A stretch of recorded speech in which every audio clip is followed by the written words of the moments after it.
எங்கள பார்த்தா உங்களுக்கு எப்புட்றா தெரியுது? தலையில எதுவும் எழுதி ஒட்டியிருக்காடா? இளிச்சவாயன் அப்படின்னு சொல்லிட்டு, அந்த மாரி தான் நம்மளுக்கு கேட்க தோணுது. ஃபர்ஸ்ட் ப்ரோமோ பார்த்தோனே உங்க எல்லாருக்கும் என்ன தோணியிருக்கும்? ஆமாம்ல, ரெட் கார்ட் வந்து குடுக்க போறாங்க. அடிச்சு பகுல்லே ஒட்டச்சுட்டாய்ங்க. இப்படி வந்து கோடு போட்டாப்ல. கமருதீனுக்கு ரெட் கார்ட் அப்படின்னு சொல்லிட்டு தான் உங்க எல்லாருக்குமே தோணியிருக்கும். லைவ் பார்த்திருந்தீங்க அப்படின்னா, மிகப்பெரிய ஒரு டென்ஷன் ஆயிருப்பீங்க. கடுப்பாயிருப்பீங்க. பிரஜனை வந்து கழுவி ஊத்திருப்பீங்க அப்படின்னு தான் சொல்லணும். எல்லாத்தையுமே நம்ம ஃபுல்லாவே பார்த்துடலாம். ஹாய் மக்களே! நான் உங்க ஷாம். நெறைய பேர் வீடியோ பார்க்குறீங்க. லைக் பண்ணாம பார்க்குறீங்க. லைக் பண்ணிட்டு பார்த்தீங்க அப்படின்னா ரொம்பவே சந்தோஷமா இருக்கும். இந்த வீடியோ நிறைய பேருக்கு ஷேர் ஆகும். முடிஞ்சா லைக் பண்ணிட்டு பாருங்க. ஹைப்ப கூட தட்டி விடுங்க. அதாவது இந்த ஃபர்ஸ்ட் ப்ரோமோ வந்துச்சு.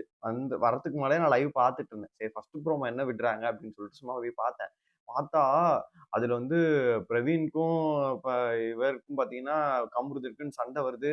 பார்த்தீங்கன்னா, அடிச்சு ஓங்கி டக்குன்னு அடிக்கிறாப்புல. திரும்பி பிரஜன் வந்து பார்த்தீங்கன்னா, கம்ருதீன இழுத்துட்டு போறாரு. அவரு அடிக்க போறாரு.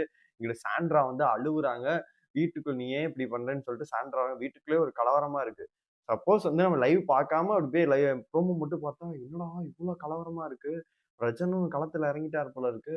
கமருதீன் என்ன அடிச்சுப்புட்டான் அவன. அவ்வளவுதான் சோலி முடிஞ்சுச்சு போல இருக்கு. ரெட் கார்டு தான் போல இருக்கு. இன்னைக்கே முடிஞ்சுச்சு போல இருக்கு அப்படின்னு சொல்லிட்டு தான் நம்ம எல்லாருமே எதிர்பார்த்துட்டு இருந்தோம். கமெண்ட்ல நெறைய வந்துகிட்டு இருந்துச்சு. நம்ம போயிட்டு லைவ போய் பார்த்தா, அங்க வந்து பிரஜன் அவர்கள், அப்புறமேட்டு பிரவீன் அவர்கள், அப்புறமேட்டு கமருதீன் இவங்க 3 பேருமே பார்த்தீங்கன்னா, சண்டை போடுற மாரியே பிளான் பண்ணி பார்த்தீங்கன்னா, ஒரு பிராங்க வந்து எக்ஸிக்யூட் பண்றாங்க. அந்த என்ன மாரி இது பண்றாங்கன்னா, "நான் வந்து அடிச்சிரு. நீ வந்து இங்க அடிச்சிரு. நான் தடுக்கிற மாரி அப்படியே எகிறிக்கிட்டே வந்துரு" அப்படின்னு சொல்லிட்டு, அப்படி சூப்பரா பிளான் போடுறாங்க. இத அவர் ஒய்ஃப்ட்ட கூட பார்த்தீங்கன்னா, பிரஜன் அவர்கள் யார்ட்டயுமே சொல்லவே இல்ல.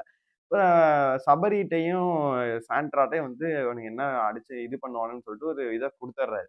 குடுத்துட்டு இத எக்ஸிக்யூட் பண்றாங்க. எக்ஸிக்யூட் பண்ணிட்டு, மிகப்பெரிய ஒரு கயாசம், மிகப்பெரிய ஒரு சண்டை மாரி பார்த்தீங்கன்னா, வீட்டுக்குள்ள அத கொண்டு போறாங்க. வீட்ல இருக்கவங்க எல்லாம் அலறிட்டாய்ங்க. திவ்யாலாம் பார்த்தீங்கன்னா, அடிச்சுக்கிட்டு விடுங்க. இதுல இப்ப போயிட்டு இருக்கிறது என்ன, திவ்யாவும் கனியும் கனி என்ன சொல்றாங்க அப்டின்னா, "ஐய்யய்யோ! அப்படிலாம் விடக்கூடாது. நம்ம தடுக்கணும். நம்மளோட ரெஸ்பான்சிபிலிட்டி இல்ல. என்னமோ ஏதோ ஆயிடுச்சுன்னா நம்ம என்ன பண்றது?" ஆனா திவ்யாவ பொறுத்தவரை அடிச்சுக்கட்டும், அடிச்சுட்டு சாகட்டும். ஒரு ரெஸ்பான்சிபிலிட்டி இல்லாம எதுக்கு இவனுங்கலாம் ஷோவுக்கு வரானுங்க? வெளில போகட்டும் அப்டின்ற மாரி, ஒரு மாரி பண்றாங்க. இந்த இடத்துல வந்து தடுக்க வர்றது வந்தா மிகப்பெரிய ஒரு இது. ஏன்னா அடிச்சுக்கிட்டு வேற ஏதோ ஆயிருச்சு அப்டின்னா, ஷோவே கூட டிராப் ஆயிரும். ஷோவே நின்னு போயிரும். சோலி முடிஞ்சு போயிரும். அந்த இடத்துல வந்து யாரா இருந்தாலும் 2 பேரும் அடிச்சுக்கிறாங்க. "ஏய் தடுங்கப்பா" அப்படின்னு சொல்லிட்டு தடுக்கிறது. ஆனா அப்படி உண்மையான சண்டையா இருக்கும் பட்சத்துல வந்து, இது ஒரு மிகப்பெரிய ஒரு இதா போகும். அதனால வந்து கனி சொல்றது இந்த இடத்துல கரெக்ட் தான். ஆனா திவ்யாவ பொறுத்தளவு பார்த்தீங்கன்னா, நாம தான் இங்க ஏதாச்சும் பண்ணணும் அப்படின்னு சொல்லிட்டு பார்த்தீங்கன்னா, நெறைய விஷயங்கள வார்த்தைகளே விடுறாங்க. யார் இந்த இத பத்தி டிஸ்கஸ் பண்ணாதீங்க. அது சொன்ன விஷயம் கரெக்ட். இந்த இடத்துல அமித் உள்ள புகுந்து பார்த்தீங்கன்னா, சபரிய போட்டு கொளுத்துறாப்புல. அதாவது "நீ எதுக்கு இந்த சண்டையில வந்து பார்த்தீங்கன்னா, எதுவும் இல்ல அப்படின்ற மாரி சொல்ற" அப்படின்ற மாரி அங்கிட்டு ஒரு பிரச்சனை போகுது. ஆனா இவங்க பிராங்க் தான் பண்றானுங்கன்னு சொல்லிட்டு இன்ன வரைக்கும் யார்ட்டயுமே சொல்லவே இல்ல. ஆனா இதுல வந்து அஃபெக்ட் ஆனது யாரு அப்படின்னு கேட்டீங்கன்னா, சாண்ட்ரா அவர்கள் தான் அஃபெக்ட் ஆனாங்க. அவங்களுக்கு என்ன அப்படின்னா, உங்க குழந்தைங்கள்ல இருந்து எல்லாமே வந்து வீட்ல பாக்குறாங்க. பார்த்துட்டு இருக்கும்போது, "நீ எதுக்கு இப்படி பண்ற?" அப்படின்னு சொல்லிட்டு பார்த்தீங்கன்னா, இவரு அவங்கள்ட்ட கூட சொல்லாம, இந்த கேவலமான செயல வந்து செய்றாப்ல இவங்களோட கூட்டணி போட்டுட்டு. இவரு என்ன சொல்லிட்டு, என்ன புடுங்குறேன்னு சொல்லிட்டு உள்ள வந்தாப்ல பிரஜன் அவர்கள். அதாவது, "நான் போயிட்டு உள்ள நிலைநாட்டிருவேன். அதாவது உள்ள வேற மாரி மாத்திருவேன். தர தரன்னு இழுத்துருவேன்." அப்படின்ற மாரி சொல்லிட்டு வந்தாப்ல. இது என்ன கருமம்? இது ஒரு கேம சுவாரஸ்யப்படுத்தணும் அப்படின்னா, வேற ஏதாச்சும் பண்ணலாம். இந்த பிராங்க் இது வந்ததுலேருந்து, இந்த கலாச்சாரம் வந்ததுலேருந்து, எது உண்மை? எது பிராங்க்? இந்த கருமத்திலேருந்து நம்மளால மீளவே முடியல. இந்த ரோட்ல பிராங்க் இது பண்ணியிருக்கேன்னு சொல்லிட்டு, அத பார்த்து நம்ம இது பண்ணோம். பிராங்க் ஹோனா இதுன்னு சொல்லிட்டு ஏதோ இந்த கப்புள்ஸ் எல்லாம் பண்ணிட்டு இருப்பாங்க. நெறைய அந்த கிரிஞ்ச் எல்லாம் பார்த்துட்டு இருக்கோம். பிக் பாஸ் வீட்டுக்குள்ள வந்து போன சீசனும் ஒண்ணு பண்ணானுங்க. அதாவது இந்த ரஞ்சித், அதுக்கு ரவீந்தர் இவங்கலாம் சேர்ந்து ஒரு பிராங்க் பண்ணாங்க. அது ஒரு சண்டை மாரி இருந்துச்சு.